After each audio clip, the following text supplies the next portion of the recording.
So, hey there, you're welcome to Culture Cove. It's been a lovely ride so far, I must say. And, this is the show where we talk about cultural preservation, talking about culture, talking about art, and bringing them together. And that's why this is Culture Cove. My name is Paul Oladipo, and you're welcome to Culture Cove here on Youth Network.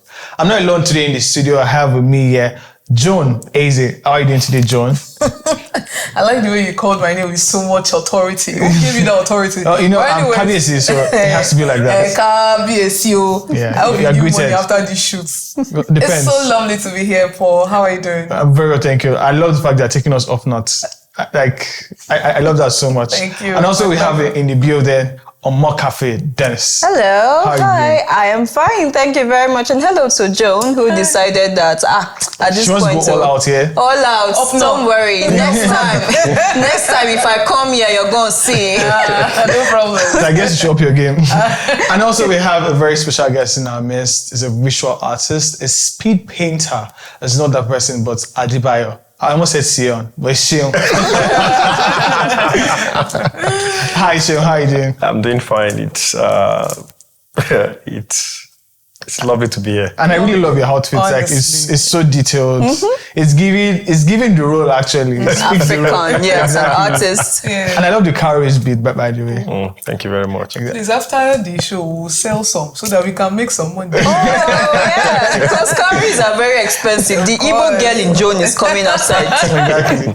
Well, quickly we'll take a look at our report and look at what Youth Network has been up to in the last couple of days. It's been a wonderful one. This particular one is an art exhibition with the theme Broken Pieces. Let's take a look at what we have.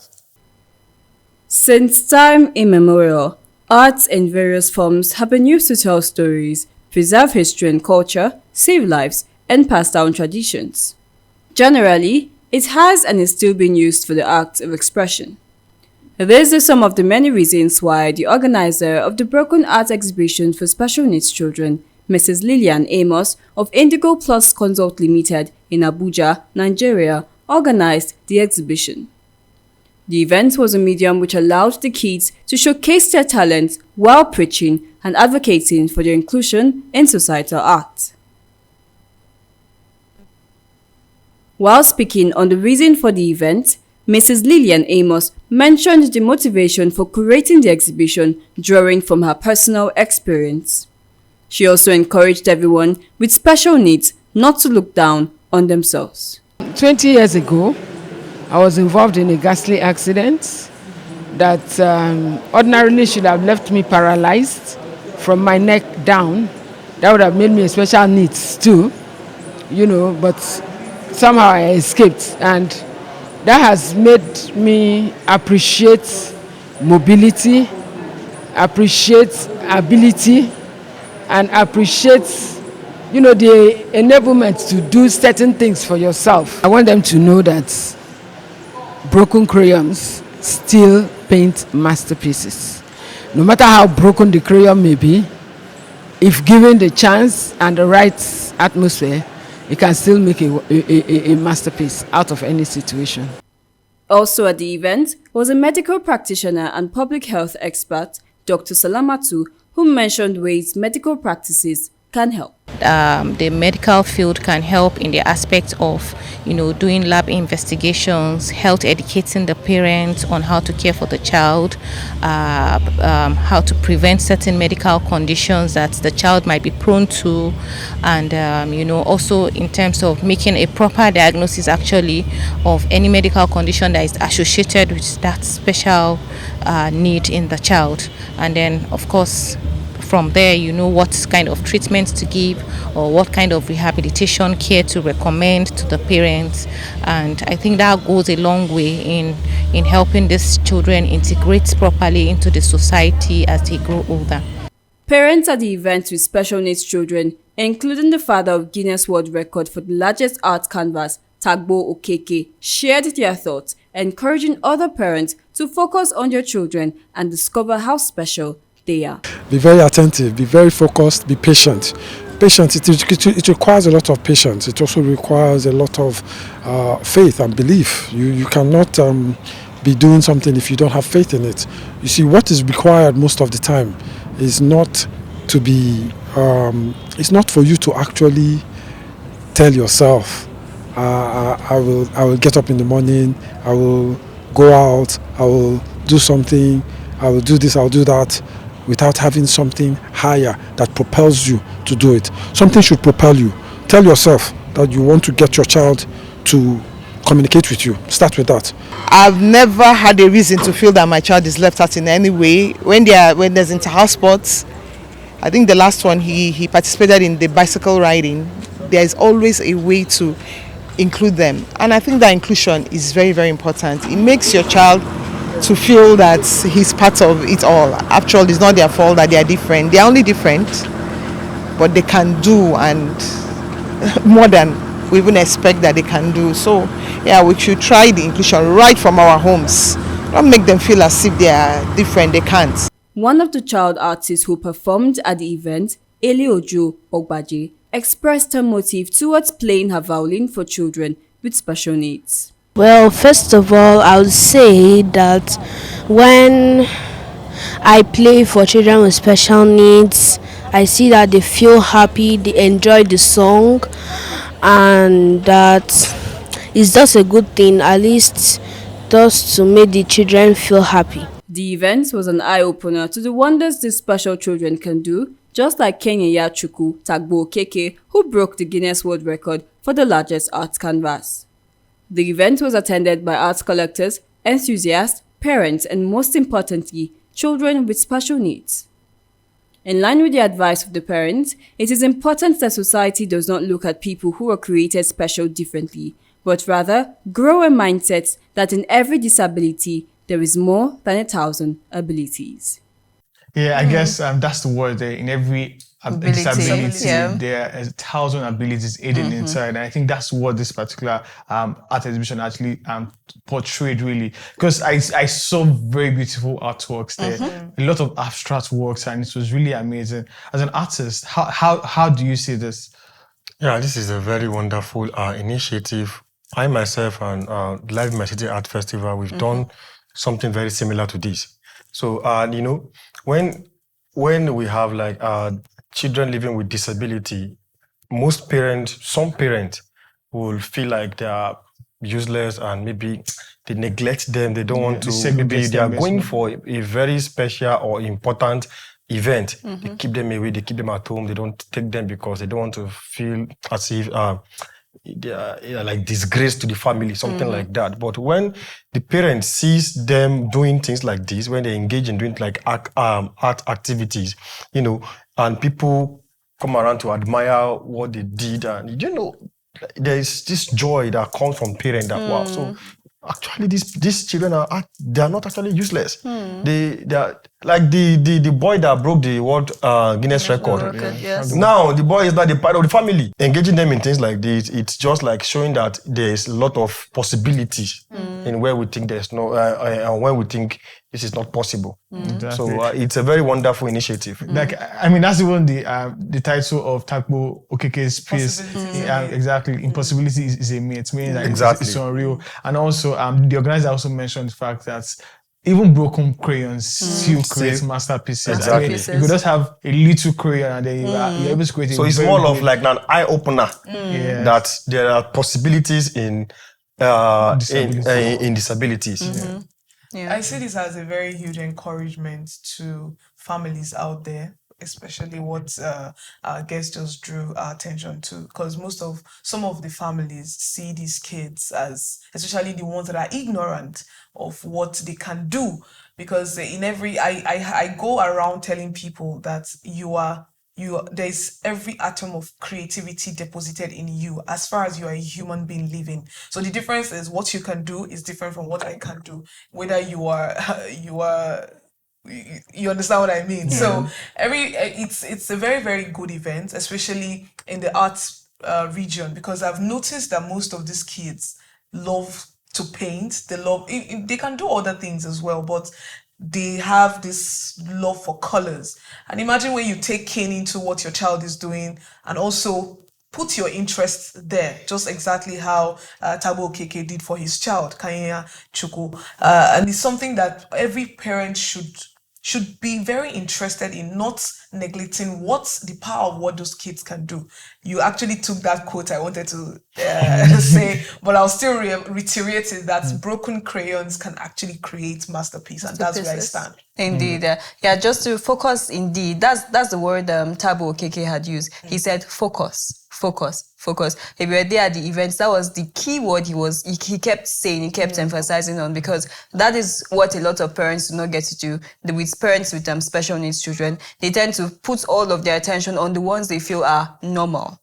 And then they leave the ones who they feel are abnormal, because what can this one bring? But then when they see that children who are similar as the ones they have abandoned in their homes can bring such beauty to life, can make people pause and say, oh my goodness, who did this? Who came up with this? Who could think of such beauty to bring it to life? Then they can know that their own children too, who they have abandoned. Our guest mentioned that some of these parents get to leave them when they are going for special activities because they don't want to be embarrassed. They don't want to be disgraced. But then when such children who they feel can embarrass them or disgrace them starts to bring such pride and joy to the family, like Kenya Yachuku of Tabo Okeke, then they will take them everywhere, because that would be like the joy. Like, oh my God, you are the parents of this. Yes, but then it doesn't just happen today. If you listen to Tabo Okeke, he said constantly they noticed that their son likes to paint. Their son likes to do this, so they bought him colors. They took him to training schools. They brought art teachers, and all of these people helped to bring out this beauty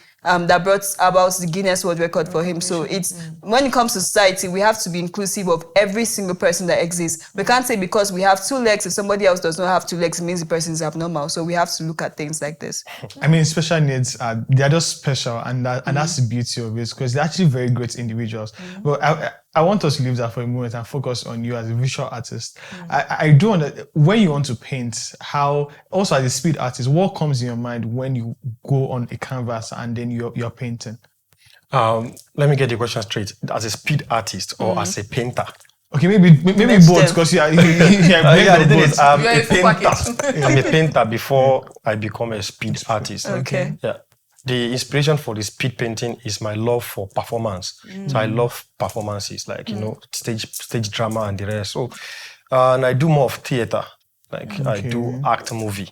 And I engage myself in set designs.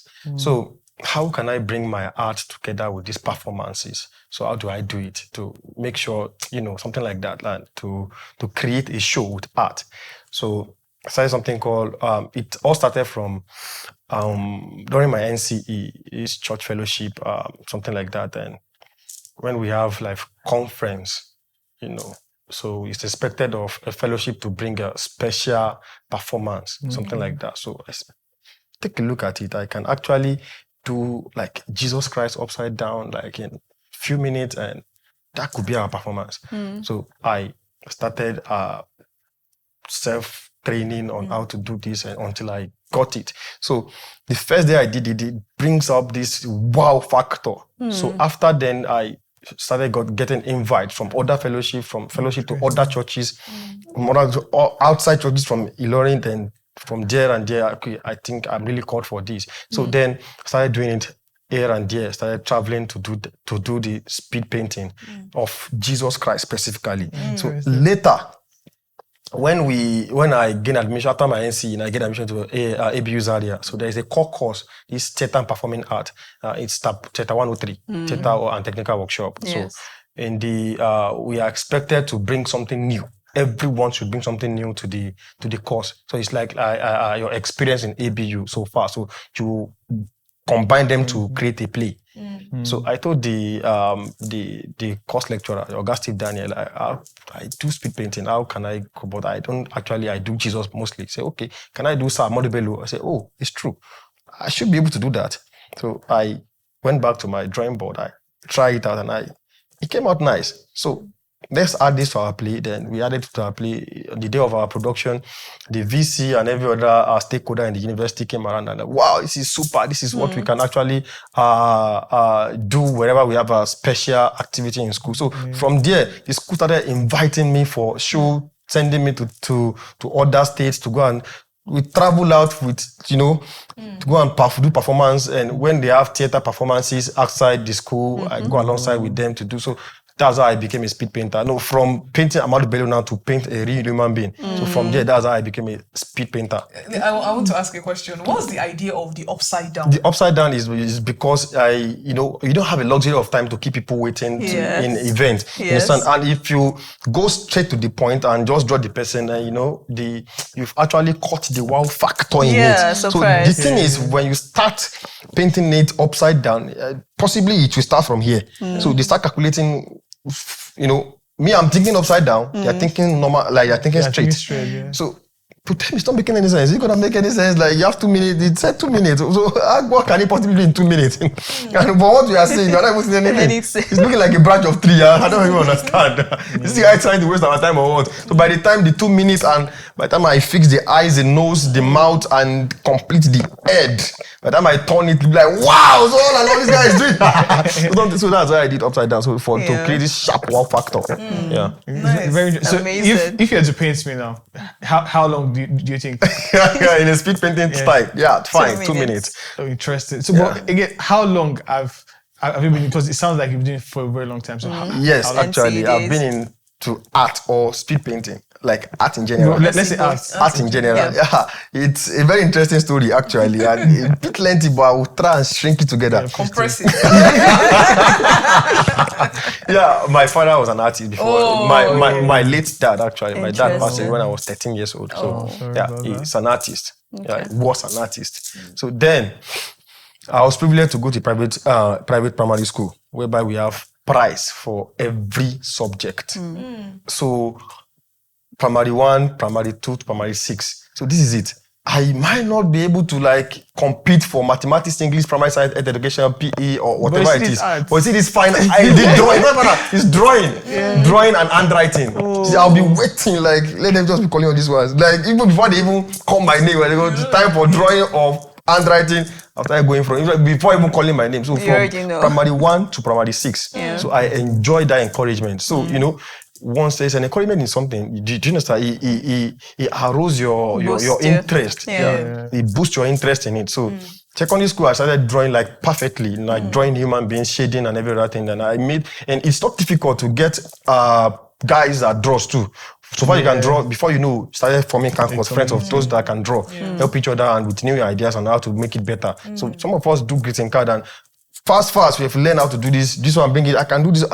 So that's how I became an artist. So then later, there is this Mr. Bola Kale during my secondary school, then fine art teacher. He actually worked on all of us like that. He still remembers their names. Right on, brother. So he worked on all of us. But there is 2 of us like that, me and Isaiah, Kalu Isaiah. He's one of this guy now, this Davido 30 billion gang now. He's among them now. So 2 of us. So we started going for competition outside the learning, competition here and there. Every Friday they must call us for one prize or the other, because every week we have to go for one competition for the school. So then we became so popular to the extent that a UBE school now, we have senior section, junior section. To the extent that when they want to go for UBE, junior section, they give us short Nikah to go and win. Me and Isaiah will go and represent the UBE just to collect the prize for the school. So with that, a lot of encouragement. When I was graduating, I was like, hey, so all this popularity, everything now will now go and this, and we will not be doing this, all these things for the school. So like that. So after then, I didn't even also for university. Then I went straight to quasi qualification because I see that they do fine and buy that. Then I learned roadside art. These shop people. So I learned for about 7 years. So it's not something that was really deliberate. It was basically let's say it's been in all his life. All my life. A generation thing.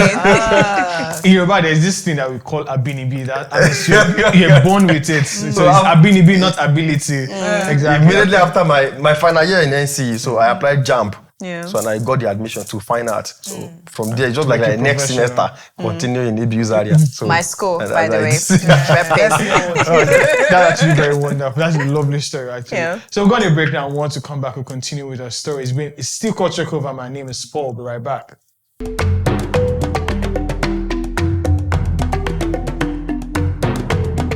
Keep watching. Please keep watching Culture Cove on Hued Network.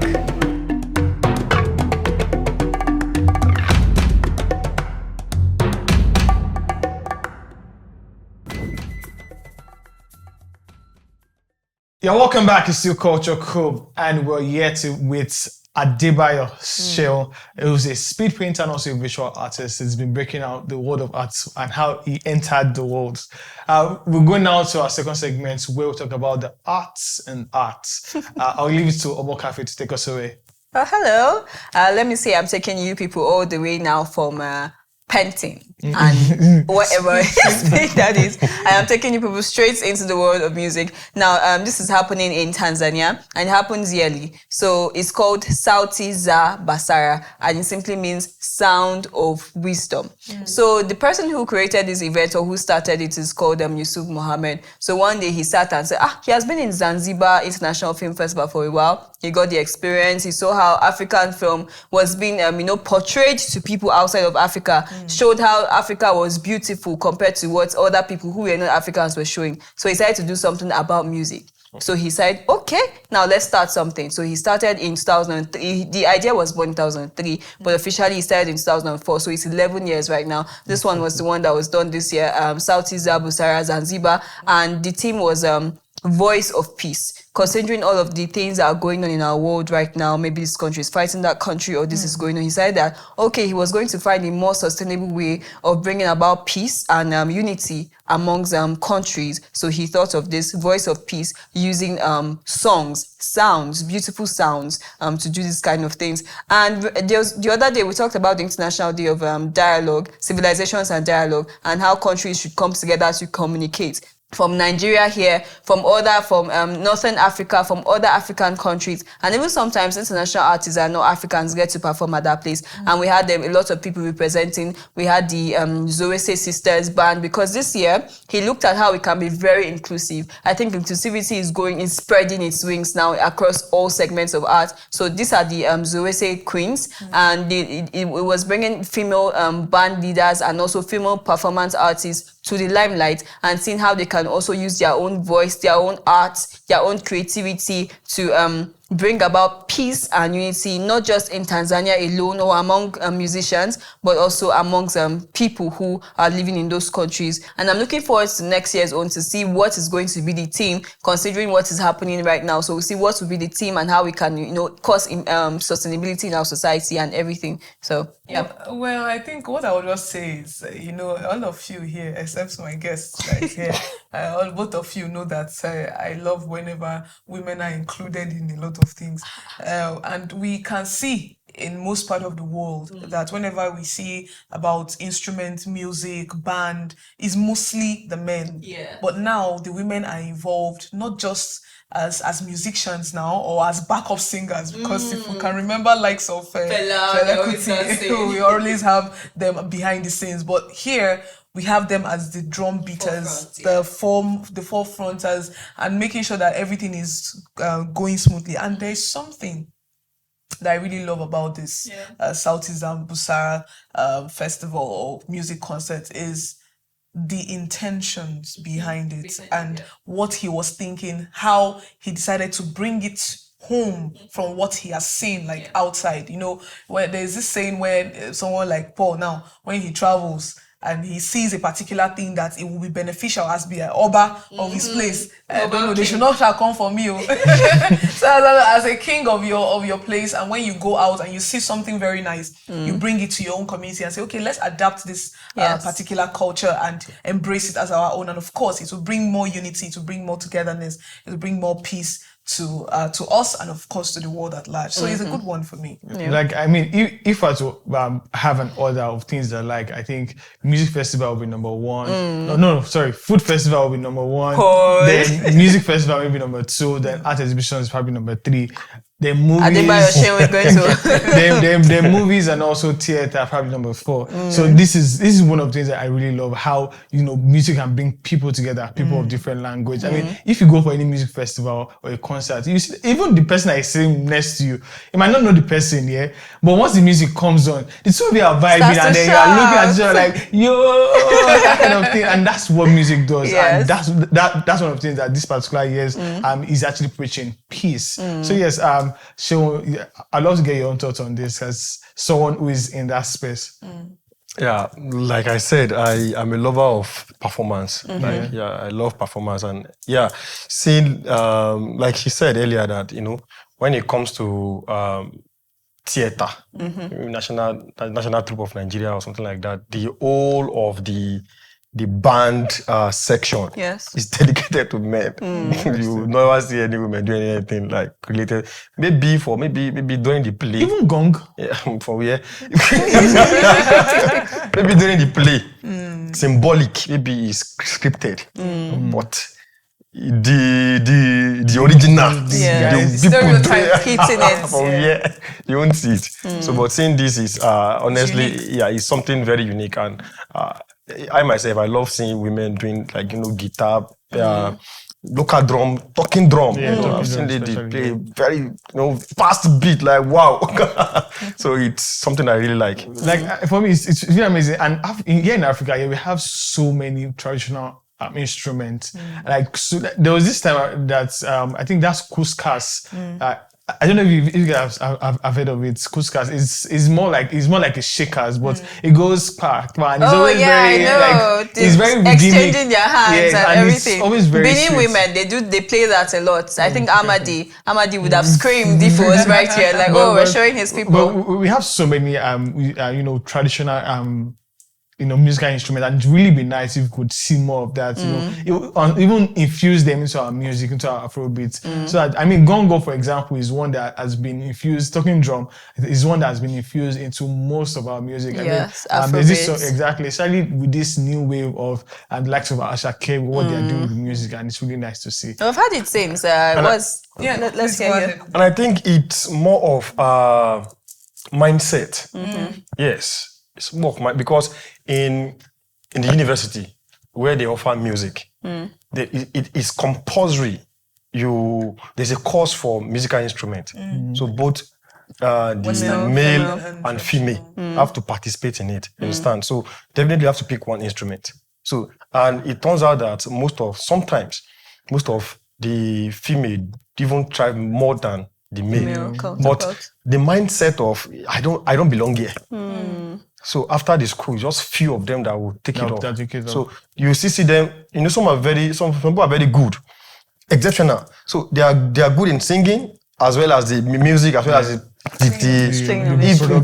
well as the directing. You understand? Some people are all around and they are female. You understand? So they can do it. But when they are to choose career, like I think I don't belong here. Let me drop these ones. So that's why you see, whenever you see a female, a lady doing instrument, she always outshine because it's unusual. And I think it's something of mindset. We need to recognize ourselves, knowing that this is not for men.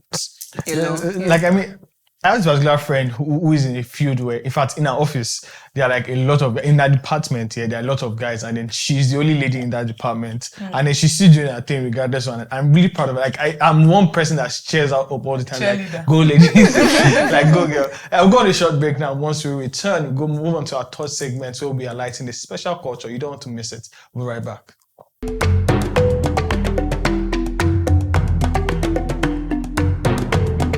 Keep watching. Please keep watching Culture Cove on Hued Network.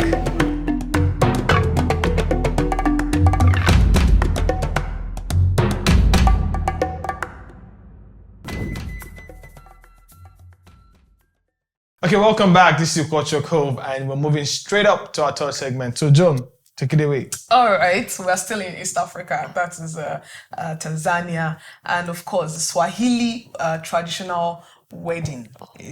For those people that have not gotten married, this is for you. So we're going straight up to the Swahili traditional wedding, and whenever we hear about weddings, it's something that encompasses between two people, two lovebirds that come together to say, okay, it's time for us to stay together and procreate and make the world better for us. And this is where the groom goes to pay the dowry of the bride. That is called the mahari, and it's like a show of commitment and a show of respect to the bride's family. It's not easy for a man, to work hard, get money, and go to pay the dowry of the bride. So that's like the first step that he takes. And also, there is also what we call the henna. The henna part of it is where the bride gets the designs for herself. That particular henna signifies blessings and protection, as you journey into a new life for the bride. Whenever a woman is getting married, she needs to beautify herself for her husband and make herself look very beautiful. And that's where the henna comes in. And also, there is one particular part of it that really gets my heart so much. That's the entrance of the bride. But before then, the groom comes in, as if he's a thief in the night. But anyways, that's on a lighter note. He actually comes in very secretly and goes to stay somewhere private. But the bride, when she comes in, it's a very big entourage for her, and the whole people that are there actually pay that respect to her. And she finally gets her husband, and they get the blessings from their parents and everybody around. And then the celebration continues, just like Paul that likes food. There's also food for everybody to eat, and it's just from one marry to another. So Swahili traditional wedding marriage is something very, very beautiful to behold, and it's something that every single person that is aspiring to get married should actually look out for. And it's also similar to other cultural practices as well in different places. In Nigeria here, going to look for your husband. And finally, there's something I want to say. I don't know why you people, whenever you are getting married, it's the women they celebrate more. I don't know. But anyways, both of them are being celebrated, and it's a very huge one for them. Yeah. I mean, it's usually said that it's her day, so let her have what she wants. No, it's a birthday. There's almost no day that is his day, but it's fine. Yeah. It's fine. Is what that usually interests me in terms of culture and tradition is how it is replicated across different tribes, different continents, different countries. Because this henna thing that you mentioned as well, here in Nigeria, those that are up north also do that. Ladies. Ladies also do that. In India as well, they also have something similar where they do as well. And it's almost like the same at the end of the day. It's just that I think in India, it's the guy that comes in dancing with his family and all of that. But I think here in Nigeria as well, usually the bride is in my side of the world here. That's west, southwest here. Usually it's the bride's day. The bride's entrance is always very loud with all of our friends and entourage and all of that, coming with all elegance and all of that. But the guy here, no matter how loud your dressing is or whatever, like you are going to be humbled. Like they will humble you at every point in time. In fact, as you're entering into the hall or probably the house of the bride, usually the elder wives in the families, they'll come and then they'll first humble you first at the gates, and then as you go, and it just goes on like that and that. You meet the family and all of that, and they lie down flat. You literally will beg for your wife that you want to marry. Like they ensure that they humble you to that particular point. Yeah. And very serious. You have to be very humble. There's this particular funny couple that they're about to get married, and then I usually see their post on Instagram, and the wife was telling the guy that you have to be humble on the wedding day. You don't have to do too much of pride though, because if you're too proud, they'll not give it to you. and that's just what it is. And that's what I've seen there again. And it's really interesting to see how traditions just photocopy and then just be everywhere. Everywhere in different ways. Adebayo, would you like to, portray yourself on the ground when you want to get married? It's not the question. With all this, paparazzi you have gotten, everything, you were still like down. One, two, you are your friends, then only you, and it goes on and on like that. But do you think it's worth it though? Yes, why not? Yes, it's worth it. I feel like I don't know what I'm feeling. Yeah, it's worth it. But again, it's the thing of pride. It's what it should be. Exactly. Yes. You yourself will be happy doing it. You won't say that way actually. So, women are priceless, so you should. You understand? You don't want to get caught now, but it's fine. Yeah, so I would say that this is a very beautiful culture. Just like Paul had said earlier, it's always amazing to see how these cultures across Africa, and sometimes it's not just in Africa alone, but across continents can be so similar. It's similar to also plays you get to do as children. It's like, oh my God, I played with stone. Oh, you played with a stone. Exactly. So I thought it's different. So it's how you say, okay, there's culture shock, but there's also culture similarities. Yeah. And that's I think what all human beings in this world have to come together to know, that if we keep fighting ourselves, there's no way we are going anywhere. We just have to come together, have a communication, have a talk, and see just how similar we are. It doesn't matter whether we are white, whether we are black, our traditions, our weddings, our food. It might be that, okay, we are both eating okra, but I'm boiling mine and you're probably frying yours. So it's just how it is. So it's beautiful. Like, I mean, we should connect with our similarities and just try to see our similarities at the end of the day. Yeah. Okay, I think that's going to be the wrap here on Culture Cove today. Before we go, we have a white saying, and I would have our guests read it for us. So quickly, let's look at our white saying.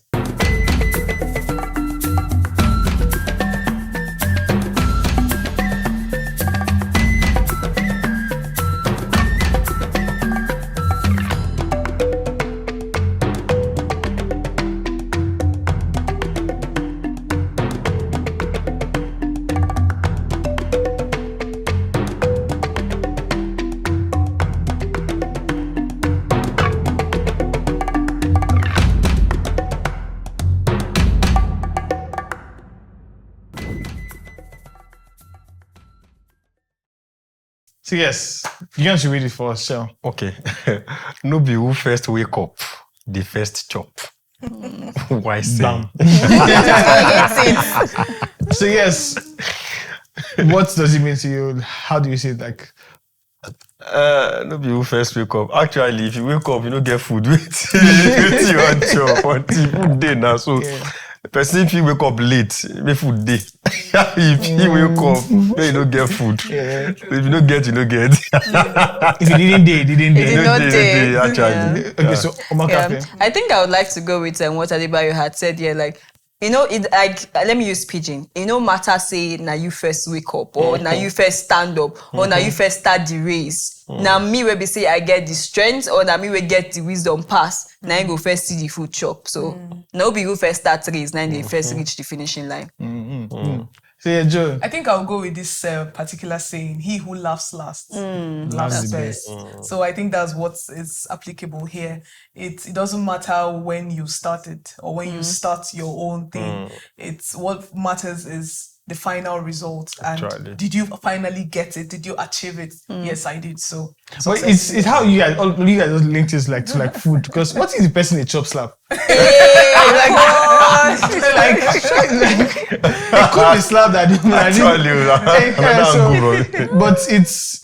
but that's also on the lighter note. It just shows us that it's not about you are the first to get there, but what's the evidence that you're the first to get there? Like you have to have evidence for it, and I think that's it's very simple, very short but deep. But we need to be sure what the person is chopping. That's my own, because it could be slap. Okay, I think that's all we have to take today on Culture Cove. It's been a lovely episode. Thanks so much for coming, Adebayo. Thanks for having me. It's so wonderful. Probably you'll drop your pants before leaving. And then you give the calories. I have a buyer outside. That is true to sell it. Okay, so we'll come your way again next time. Don't forget to like, share, and subscribe. Share to everyone. Let them learn and also enjoy, and also be part of the preservation of the cultures we're trying to preserve.